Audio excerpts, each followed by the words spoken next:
That brings us to me introducing our speaker, and I just met her, and her name is Beth, and she comes to us from Jersey. And I'm really looking forward to hearing your experience, strength, and hope. So bring it on. Thank you, sister. Thanks, Jeannie, and thanks, Eric, for asking me to speak here. Recording in progress. My name is Beth, and I'm an alcoholic. It's customary where I'm from to give you my statistics before I start. My sobriety date is August 1st of 2017. That was a day that a loving God that I didn't want and didn't think that I needed separated me from alcohol. I live life forwards. I understand it backwards. I didn't know that when I came into Alcoholics Anonymous and I was on day one, and I wouldn't have claimed that God had anything to do with it at that time. But I do understand that today, and I'm so grateful. So I have a home group. It's called By the Book in Atlantic Highlands, New Jersey. If you're not sure where that is, find Wall Street, New York City, draw a straight line down through the water, and you will find my little town of Atlantic Highlands. I have a sponsor. She's not a sponsor in name only. She actually knows that she's my sponsor. I sponsor other women. For the love of AA, you guys really bug me. But I do service outside of my home group, and it's taught me how to have love and tolerance. And there are people that really bug me are my greatest spiritual teachers today, where I get to look inside at what's wrong with me, because it's never them, but I don't know that. I have a service sponsor, or he recently just passed away this past month.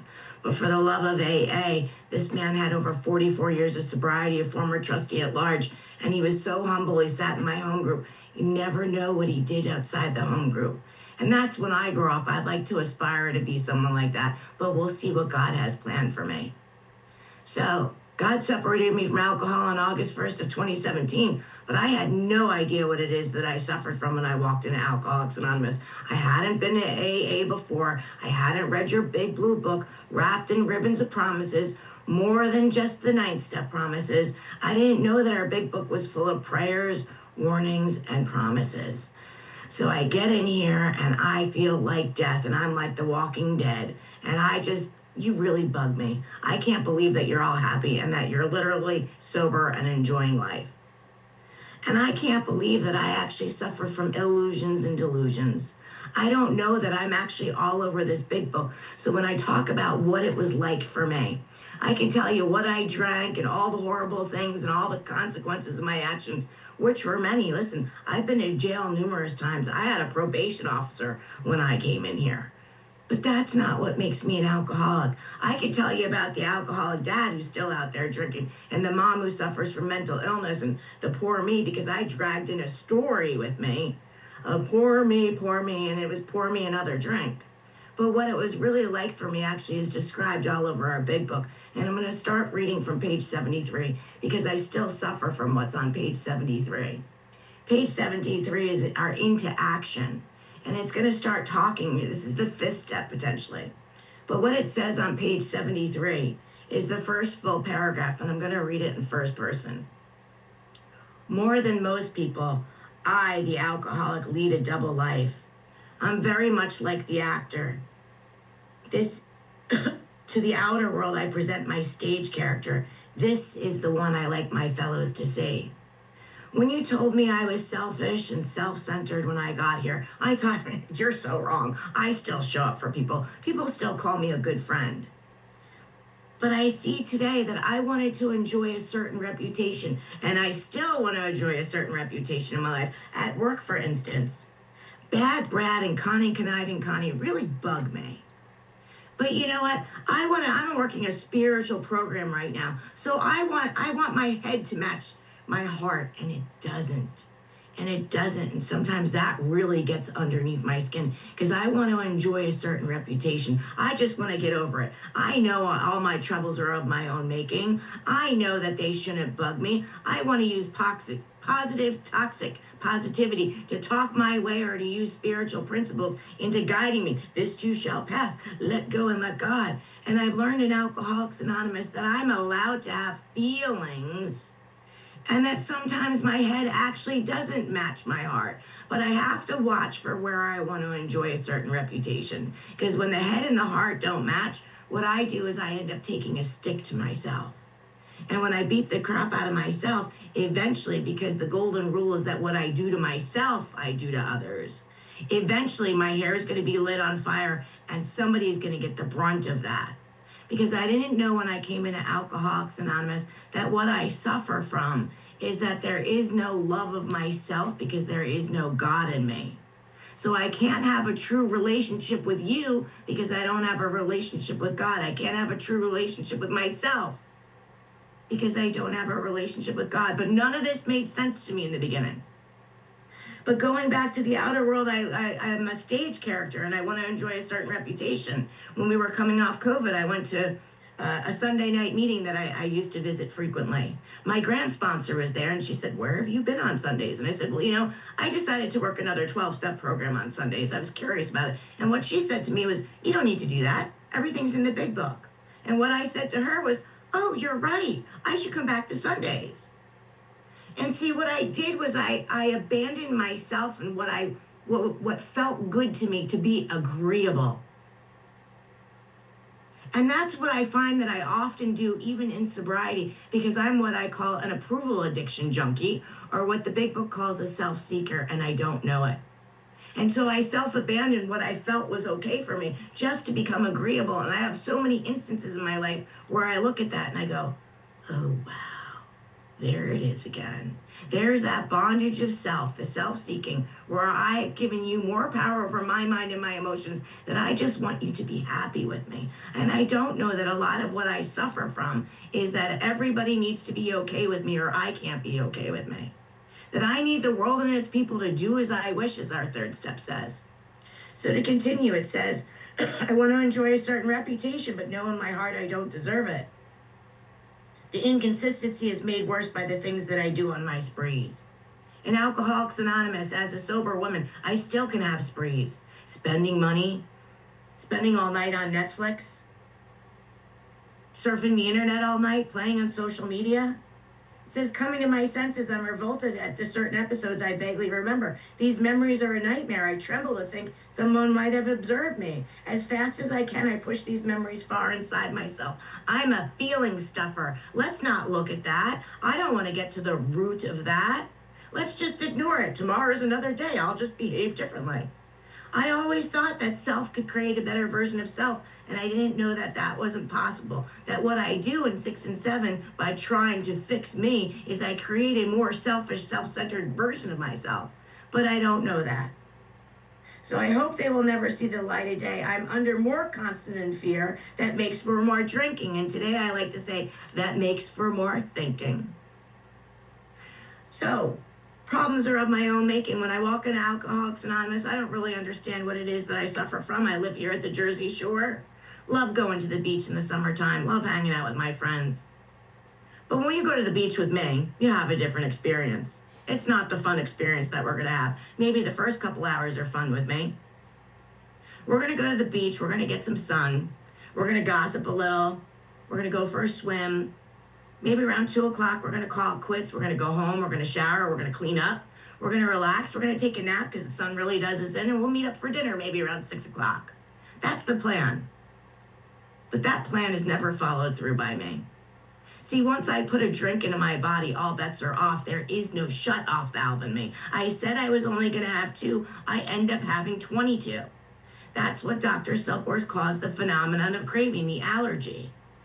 I don't know that that's what I suffer from. And in Dr. Silkworth's doctor's opinion, it says that abstinence solves that. If I never put it into my body, I will never kick off the phenomenon of craving, where the first drink demands a second drink, the second drink demands a third drink, the third drink demands a fourth drink. But that's not all I suffer from, the big book tells me. The big book tells me that I also suffer from a mental obsession beyond my control. And that mental obsession are thoughts that hijack my mind, either suddenly and tell me it's a great idea to have a drink, or slowly over time. And I have no power, choice, or control when these thoughts are going to hijack my mind. And barring all consequences, I just told you a little bit about the consequences that I had.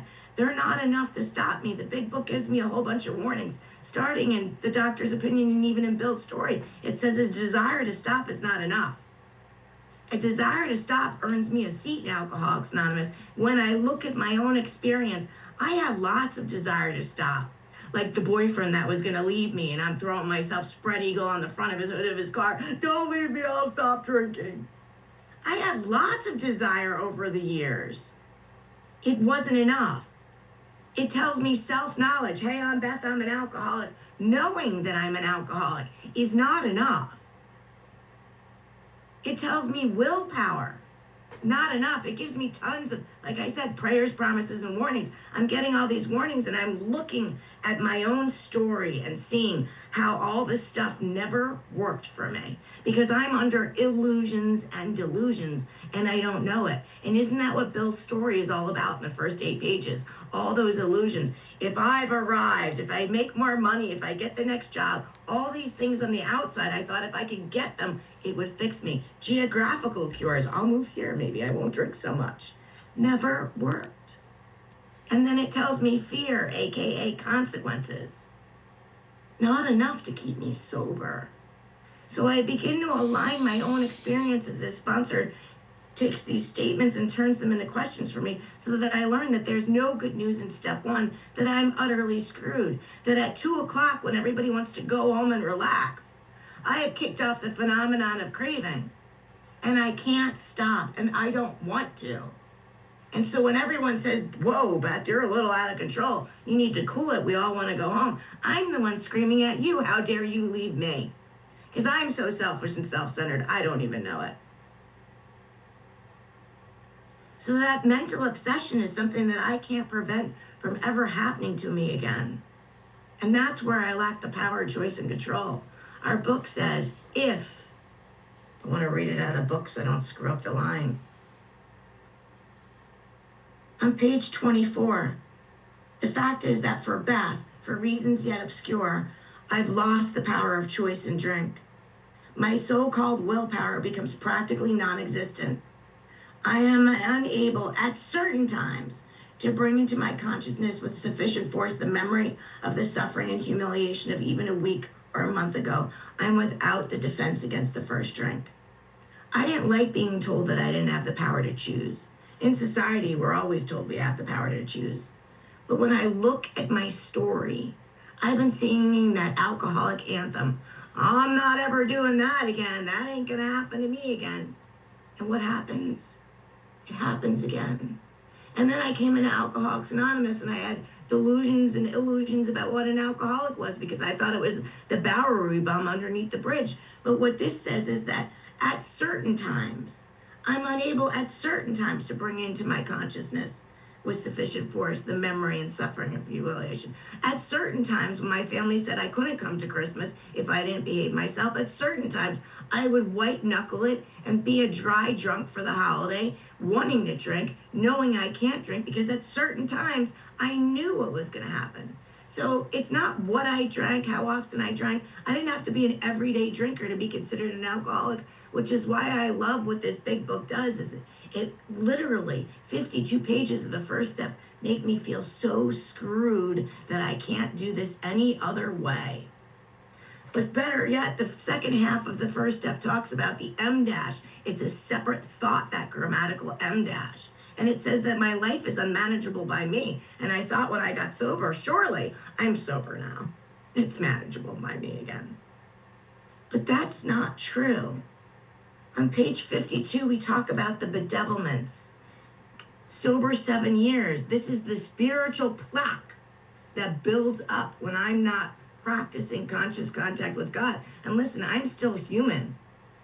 And what I'm learning is to accept my humanness and all my inadequacies. I have an amends process, thank God.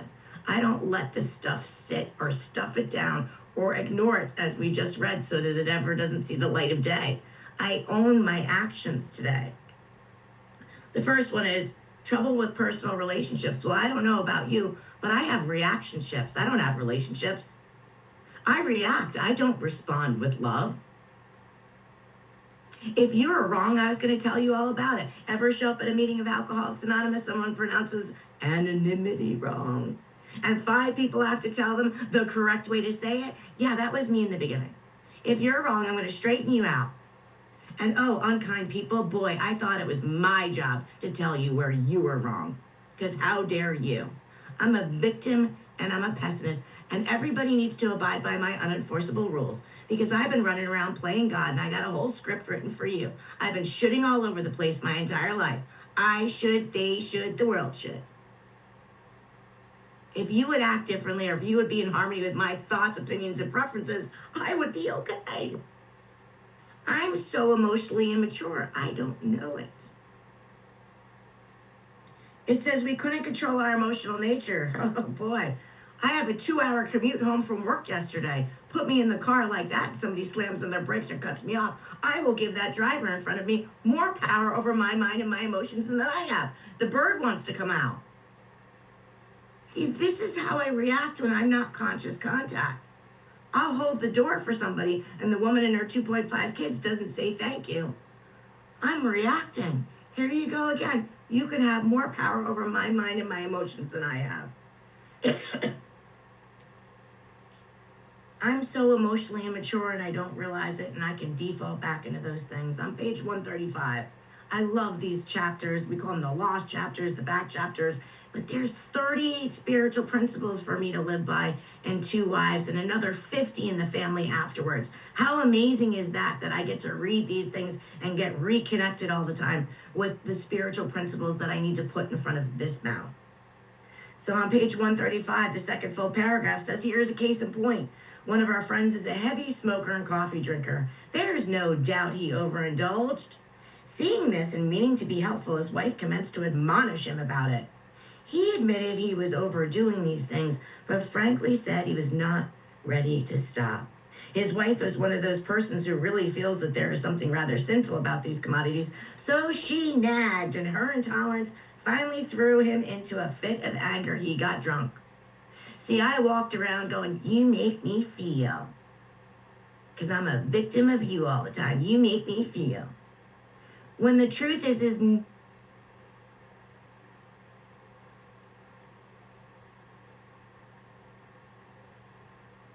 preferences and opinions that cause my suffering. It's not them. See, if my husband starts nagging me today, or let me tell you the story, his job is to do the dishes. When he doesn't do the dishes for 2 days, what happens to me is I begin to play a really scary movie in my head. I take 10% of the facts as an alcoholic, and I create 90% of the story. And what the mind says to me is, oh my God, if he doesn't do the dishes for a 3rd day, let me play a really scary movie that I'm the star of, that he will never do the dishes again. And if he never does the dishes again, oh my God, I'm going to have to do them. And then I react on that. That's the insanity. And this is why I need a God in my life to restore me to sanity so that I don't walk around needing him to do things for me to feel okay. That I don't need to be spraying the selfish and selfish-centered repellent of what I think I need to be okay. That I don't have to give him or the situation more power over my mind and my emotions because you make me feel. The next bedevilment. We were prey to misery and depression. Oh boy.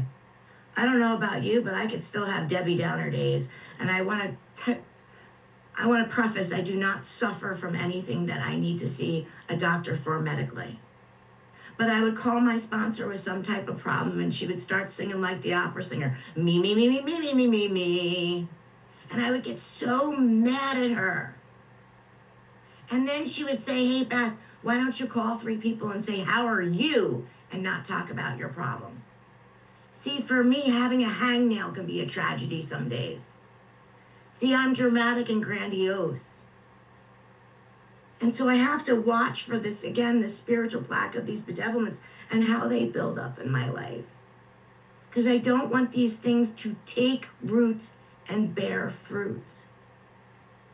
And so I watch for these things and I take the actions despite how I feel. Shocking. I've always lived my life on how I feel. I don't feel like going to me. I don't feel like calling somebody. This is a program about actions despite how I feel, because my feelings are just too fickle, narcissistic, and immature to get a vote. It says we couldn't make a living. Well, I said to my first sponsor, I said, well, luckily I still have a job. And she said, they don't pay you enough, Beth. So-and-so doesn't do her job right. You're always making yourself a victim to someone. I just told you about Bad Brad and Cunning, Conniving Connie. Listen, Bad Brad is a micromanager. He's a real pain in my you-know-what. And I'm always taking his inventory because it's how it affects me. And Connie, Conniving Connie, boy, she pushes a lot of stuff because she doesn't know how to do her own job, but she's been doing her job for 2 years. See, I got a story. I got judgments, preferences, and opinions because I'm human. But what I get to do is I get to look at underneath this stuff. I get to write inventory on this stuff, and I get to see that the real reason why I'm bothered is because I can't do my job the way I want to do it. God has given me gifts, talents, and abilities and a very good work ethic, and it is affecting my job. But I'm really disappointed that I can't do my job to the ability that I'd like to. And see, I'm an alcoholic. Stuff those feelings down. Let's not look at the disappointment. Yeah, let go, let God. This too shall pass. Today, I have to not spiritually bypass these things. I get to let these feelings, I get to uncover, discover, and bring them to God and lay them on the altar. But I get to be transparent about why it is that I'm disappointed. And I don't have to reject and pretend that I don't feel that way. But I don't sit in it and live in it. And I understand that the reason why I feel the way I do is because I would like to be something other than I'm not. I would like to enjoy a certain reputation and get it all done. And so I get at the root of these things. Old ideas and beliefs, the result was nil until I let go, absolutely. I talked about the shoulds where I've been shoulding all over the place. Shoulds are emotionally charged old ideas. What I get to do in Alcoholics Anonymous is I get to get underneath this surface of why I take things personally, why I want to be controlling, why I want to enjoy a certain reputation. It says we had a feeling of uselessness. Listen, put me with my mom for a day. Her expectations of me are too high. I will start complaining and crying about that. Because you see, I allow other people to be the arbiter of my value. Today, I need to understand that that's what I do so that when I default there, which is my step 6 awareness, that I can go to God. If I find it objectionable, that's what step 6 asks me. And sometimes I don't. Sometimes I like it when she really bugs me. But I don't stay there as long or as often as I used to. I like to say I have big islands of peace in my life today, but sometimes I go for a swim. Just not as long as often as I used to. So I watch for these things. Their expectations of me are too high. I watch where I'm making other people my higher power so that I can get right-sized and I can go back and I can ask God. And step 7 is the humility to go to God and ask for, in this moment, God, help me have a new perspective.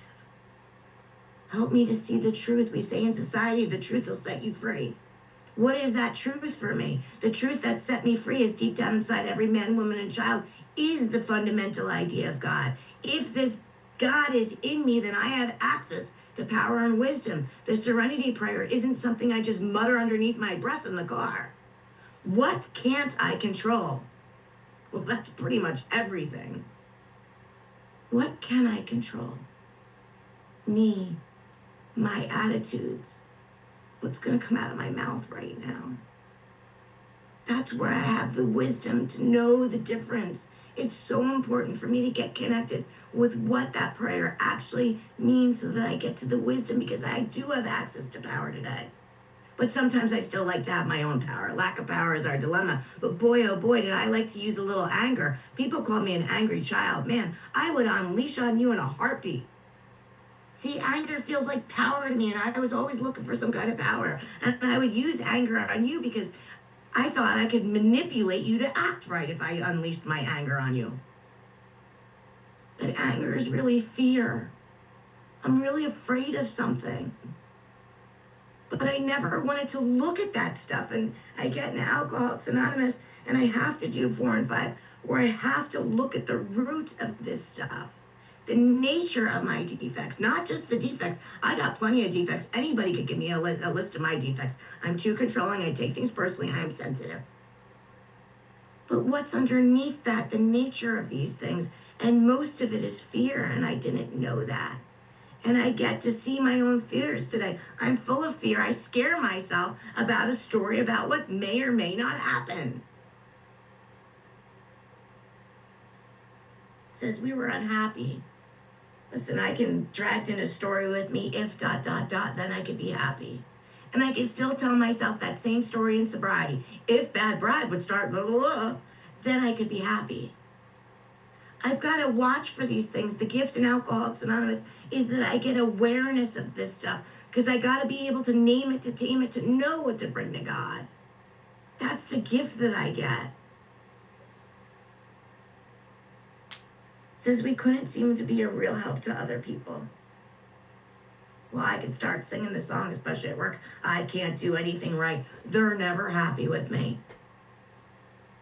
I get to watch for these things.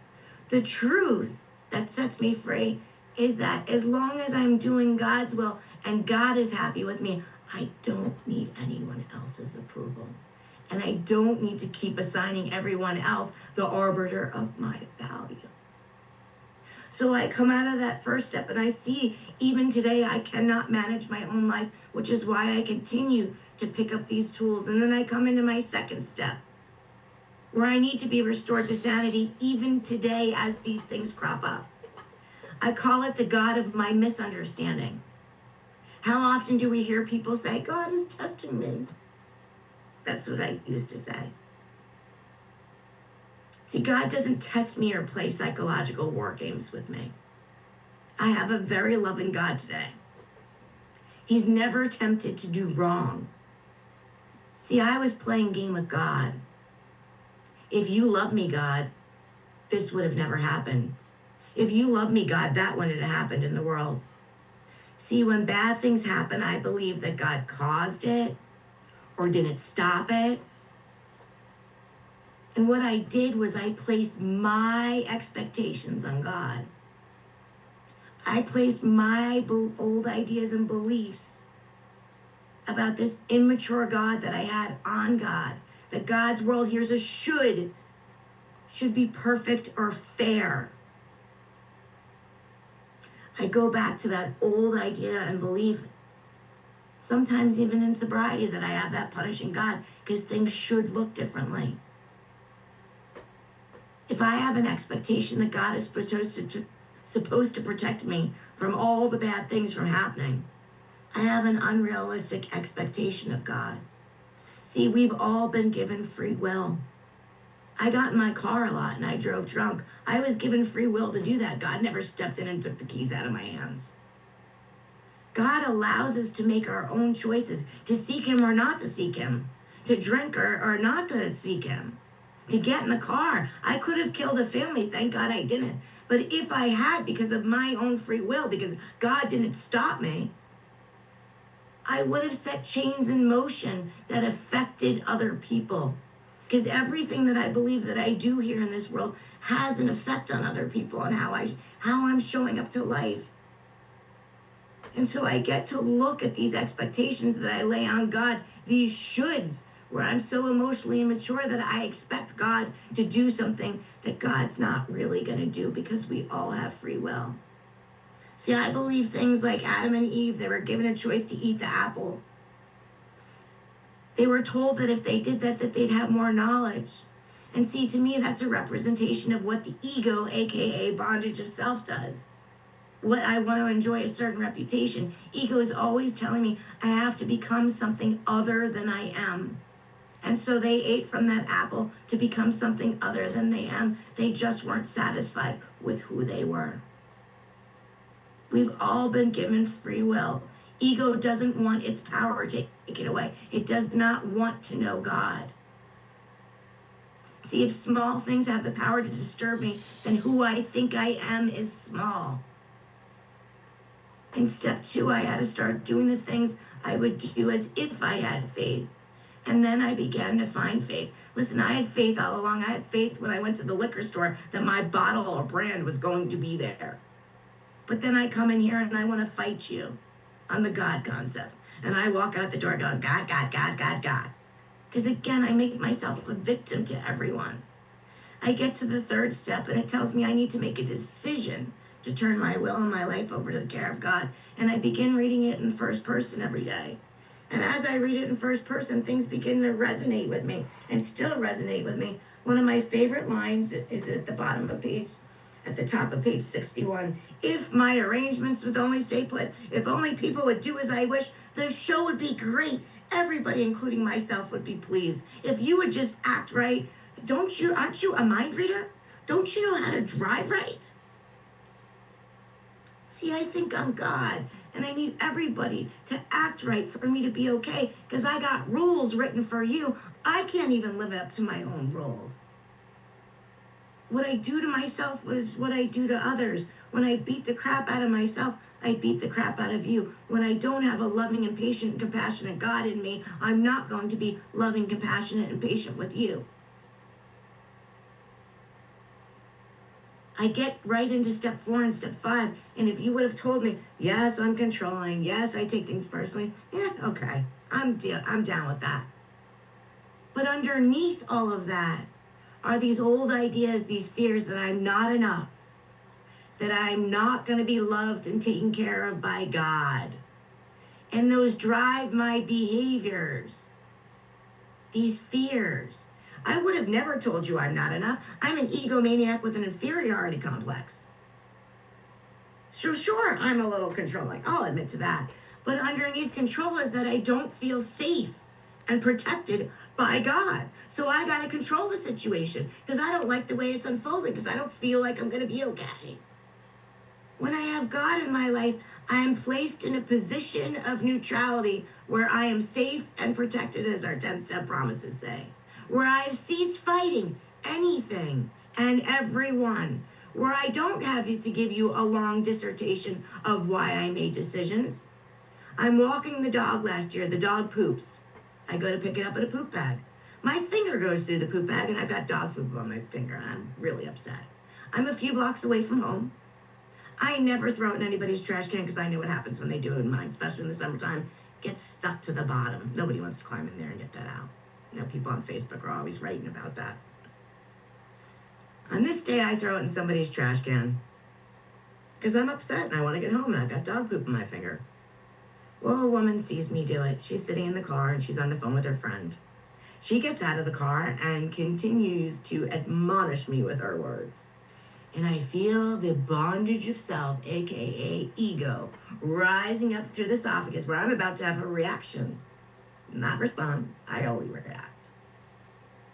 But I know today that the way I can dumb down that bondage of self, I call it the ego's trilogy, the triangle. Fear, anger, and guilt. Whenever I am in fear, anger, or guilt, zip it or pause when agitated or doubtful. Nothing good is going to come out of my mouth when I am driven by that bondage of fear, anger, and guilt. And when something does pop out of my mouth or a reaction from fear, anger, or guilt, what I have found is that I experience more fear, anger, and guilt. So I feel my little snow globe and that emotion, the ego rising up, the little snow globe's getting all stirred up. And I know in that moment, nothing good's going to come out of my mouth. It is the pauses and gaps in between my mouth and my emotions that I get to connect with God or possibly get an intuitive thought. And on this day, I get an intuitive thought from God. As she's yelling at me and telling her friend how she's telling me off, I am going to let ego do its worst to me for 3 minutes. It's not going to kill me, but it's uncomfortable. And I don't like being uncomfortable. But I know today that I'd rather have that discomfort for those 3 or 5 minutes than say something that I'm going to regret because I actually have a conscience today. And so in that moment, the intuitive thought comes in and I say to her, Would you like me to go get it out of the trash can? That's not me. Me is telling you, don't you know what happened to me and the reason I had to do it? Blah, blah, blah, giving you a full running dialogue of everything on why I'm rational and justified for my behavior. And you should get off my back, because there's a should. But it's in that moment when I find that objectionable, my step 6 awareness. In that moment, step 6 and 7 isn't just something that I say in the morning and think that I'm going to let stuff roll right off my back all day. It's not. I believe everything that we do when we start reading from the first page all the way to the 6th step is perhaps a step 6, where I'm getting the awareness of these things that drive me.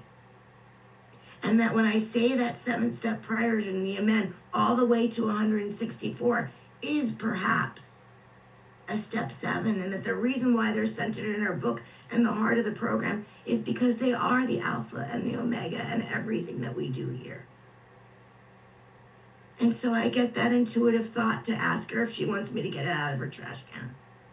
And what she says to me is, no, it's not her trash can. And then the head starts talking again. It's not even your trash can and you're screaming at me? In this moment, God, objectionable again. In this moment, God, I need help for a new perspective. That perspective was she doesn't want me to get it out of the trash can, and there's nothing more that I can do to be helpful. See, I'm the type of person that's keying your car 3 days later for saying something like that to me. See, I pay the uncomfortability, the discomfort of the ego. And what ends up happening is I'm walking past her house a few months later. Really windy day and all our garbage cans are blown over. And there's White Claws everywhere. See, my home group is around the corner from us.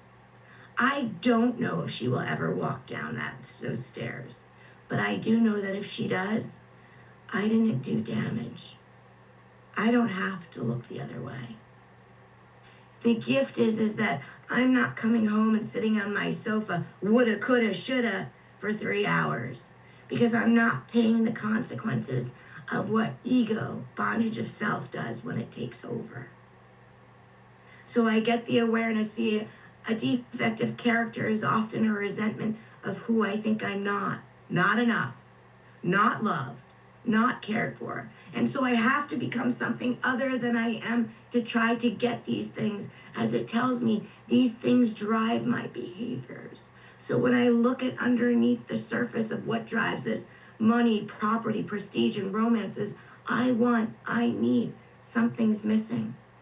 And that is the belief that I'm separated from God, that I'm not enough, that I'm not going to be okay, that I'm not going to be cared for by God. So I have to reestablish that relationship constantly as I go through my day, because my mind just likes to tell me a really scary story about what may or may not happen.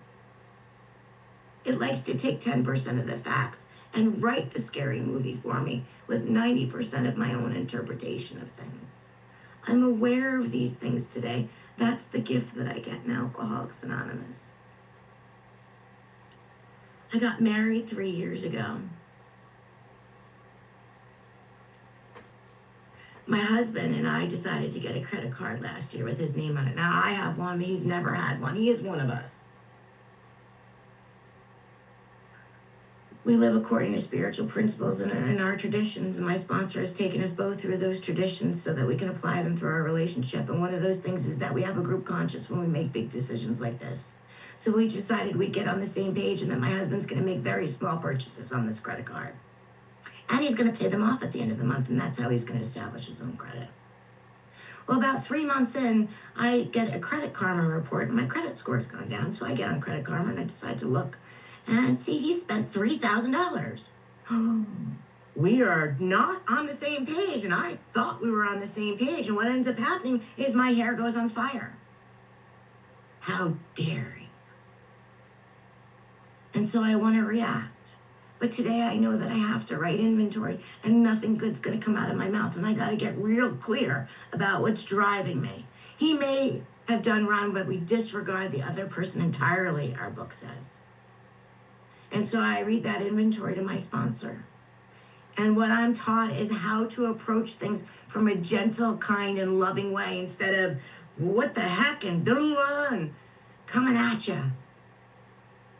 And so I say to my husband, I got the credit report and it shows that you spent $3,000. I thought we were on the same page. What happened? See, I'm a safe person today. If I was constantly screaming at him and berating him for every little thing that he did, he would not feel safe to tell me these things and might show up lying, because I like to lie because I want everybody to be happy with me. And so we have an adult conversation about it. And what I find out is that he's sorry and he's not going to do that again, and he didn't realize how much he's spending. Okay. So we get on the same page again. And 3 months later, I get a credit report. See, I ran from people, pain, and problems. You do me wrong, you do me dirty, goodbye.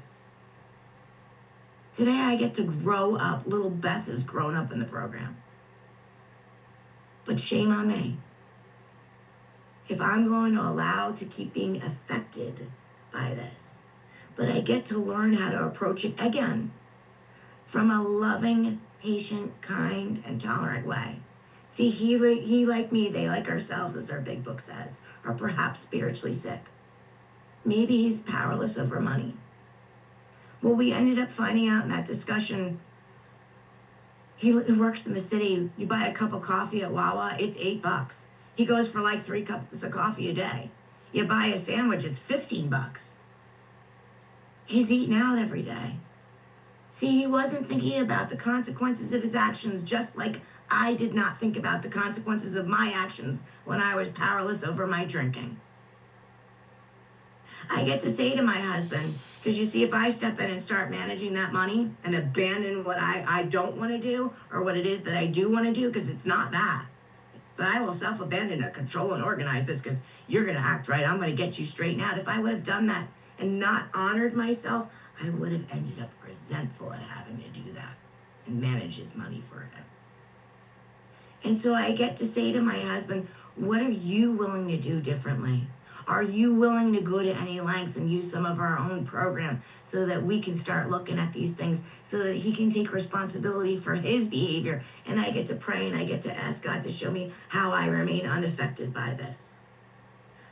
That was over a year ago. My husband paid off that credit card and does not spend money. See, if I would have ran from people, pain, and problems and just cut him out of my life and ended up with another divorce underneath my belt, I wouldn't be married to a man who takes responsibility and who loves me dearly and thinks I'm the coolest chick in the world because I don't explode on him, and he's never heard me yell at him in the last couple of years of our marriage. The gifts that I get in Alcoholics Anonymous is that I learn how to adult and show up. That I learn how to be loving, because the truth about me is I am those glorious words in the St. Francis prayer. I am a channel of God's peace. I am love. I am comfort. And I am understanding. It's just I get disconnected from those things all day long. But I get reconnected from them quite often. And I try to live a spiritual life, which means I get up in the morning, I pray, I meditate, I read spiritual literature. And my sponsees share it with me, so when I'm at work and they're sending me one at 11 o'clock, I get to pause and I get to get reconnected. The gift I get in Alcoholics Anonymous is that I get to show up at a meeting with all of you. The big book says that I will not survive the certain trials and low spots that lay ahead unless I'm willing to grow along spiritual lines, unless I continue to think of others more than myself. If I just needed to believe in God and go to church, I wouldn't be here with you today.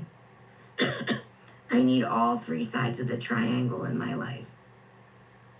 The gift in Alcoholics Anonymous is that I've learned that the only mistake that a loving God made in me is that my eyes look outwards at you. And what Alcoholics Anonymous does is it turns my eyes back inwards on me so that I get to take responsibility for my thoughts, my feelings, my judgments, my preferences and opinions. In meditation, I like to sit quietly and watch, observe the thoughts, because if you have a quiet meditation, I salute you. the dog starts barking next door, and the brain starts talking. What I'm doing in prayer and meditation, I'm listening for God. In meditation, I'm watching, observing these thoughts. They're like birds flying over my house. There's like 40,000 thoughts a day, like who knows how many birds are flying over. But I get to choose which birds I let land on my house and build a nest. See, I get to choose which thoughts I'm going to allow and focus on, which it always used to be the negative ones. Today, I actually have good spiritual thoughts. Not all the time, but those are the ones that I want to land on me. Those are the ones I want to take roots. But see, I'm always getting poked by the branches. And so what I'm doing is I'm watching, I'm the observer of these thoughts, and they are not mine. It's like I walk outside, it's freezing here in New Jersey, and I say it's cold. Well, who said it's cold? My mind said it's cold, but why did it have to say that? Because it felt like it had some power and justification by telling myself it's cold. See, I'm not the thinker. That's not who I am. I'm the spiritual being that's inside me. But I used to believe everything that I thought, which is insane. Today, I get to have the awareness and observe these thoughts and not let the bad ones take root and bear fruit. Today, I get to be of service to others in the 12th step. I get to practice these principles in all my affairs. Listen, homes, occupations can be really difficult sometimes. I'm still human, and I still often make amends for my behavior, but this stuff doesn't have to sit with me all day, and I don't have to scour about your behavior all day like I used to. I'm aware where I default today, where those buttons are. See, it's like if Eric says to me, hey, Beth, I hate your green hair, I'm like, ha, ha, ha, I don't have green hair. But if Derek says to me, you know what, I've seen you at a meeting before, and I think you put on 10 pounds since I last saw you. Did you put on weight? See, I'm not mad at Eric because I don't believe I have green hair. I'm not taking that personally because I don't believe it. But if you touch an old wound of mine and tell me I put on 10 pounds where I'm wounded with body image, boy, are my claws going to come out. See, the gift is that I know underneath this stuff, these old ideas and beliefs that I default to. I'm aware of them today. I know what these old wounds are. The gift in Alcoholics Anonymous is that I can continue to peel the onion where I get to look at these things so that I know where I need more God in my life, so that I'm less affected by what's going on out here, so that I can live in the world of the spirit in the fourth dimension where I'm not attached to what you think of me, how you treat me, how things should be. But I'm not perfect. But I was never aware of these things before I got in taking all the 12 steps. I'm so thankful for a design for living today when I know that I'm disturbed, that either God's trying to teach me to learn something or to unlearn something. So I'm thankful for all the people that really bug me. Because the gift is I get to take a look inside today so that I know what it is. I've got to name it to tame it so that I can give it to God, so that I can lay it on the altar, so that I can ask God for a new perspective and allow an intuitive thought to come in. But I'm not going to hear God if my little snow globes all stirred up. So I write lots of inventory, whether it be a 4-step or whether it be a 10-step.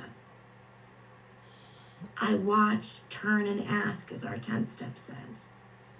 In meditation, I'm spending time with God, asking God to heal those things. To look at step 11,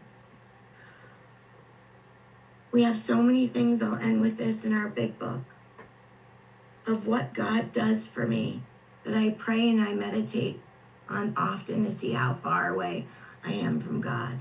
This came from an exercise with my sponsor when I said I don't know what God does for me, that have turned into my meditations, and I'll read a couple of them.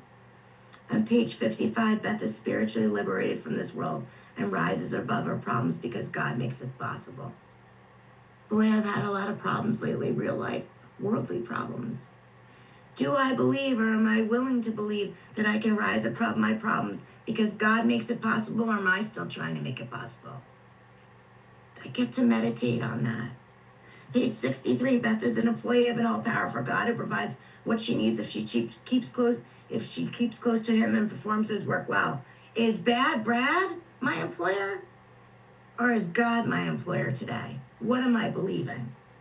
On page 67, Beth is helped by God to take a kindly and tolerant view of each and every one. Am I relying on me to take a kindly and tolerant view of you? Or am I relying on God? Because it's like holding my breath. I'm only going to be able to do it for so long on my power. Page 70, Beth is relying on God for ideals, guidance, questionable situations, sanity, and for strength to do on the right thing. Am I relying on me or am I relying on God? Page 72, Beth is in a new relationship with her Creator and has a new attitude because her troubles have been cast out when she relies on Him. When my troubles happen, am I asking for a new attitude? Do I believe they can be cast out because I rely on God? Thank you so much for listening to me.